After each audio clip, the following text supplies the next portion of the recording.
اسلام صرف 1400 سال پہلے آیا، بل کہتے ہیں کہ اس سے پہلے اور ہزاروں سال سے دوسرے مذہب تھے، دوسرے ادیان تھے، دوسرے دھرم تھے۔ میں آپ کو یہ کہنا چاہوں گا پورے وثوق کے ساتھ، پورے اعتماد کے ساتھ کہ روز اول سے اس دھرتی پر جس دین نے قدم جمائے وہ دین اسلام ہے۔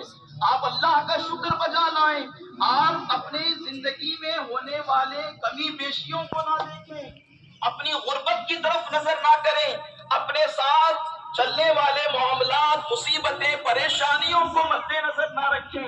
آپ جس طرح سے بھی زندگی گزرتی ہے گزار لیں، بس اس بات کو لے کر آپ ہمیشہ خوش رہیں، یہ فانی زندگی، جس زندگی کو پتا نہیں کب جا کر ختم ہونا ہے، یہ زندگی کا چراغ پتا نہیں کب بجھ جائے گا، یہ زندگی بالآخر فنا ہونی ہے۔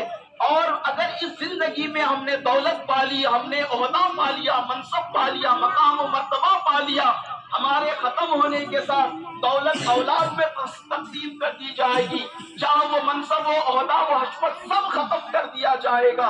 ہم جب مٹی میں جائیں گے ہمارا عہدہ ہمارے ساتھ مٹی میں دبا دیا جائے گا، ہمارا جاہ، ہماری حشمت، ہمارا دبدبا سب ہمارے ساتھ مٹی میں مل کر مٹی ہو جائے گا۔ لیکن ایک دولت ہے جو ہمارے مرنے کے بعد بھی ہمارا ساتھ نہیں چھوڑے گی، وہ ہمارے ساتھ پہلے دن سے لے کر مرنے تک اور قبر سے لے کر قیامت تک ہمارے ساتھ رہے گی، اور اس دولت کا نام ہے دولت اسلام۔ اللہ کا شکر ہے کہ اس نے ہمیں اسلام کا ماننے والا بنایا۔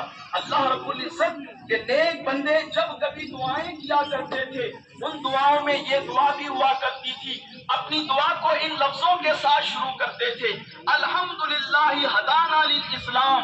اس رب ذوالجلال والاکرام اللہ کے لیے تمام تعریفیں ہیں جس نے اسلام کی طرف ہماری ہدایت کی۔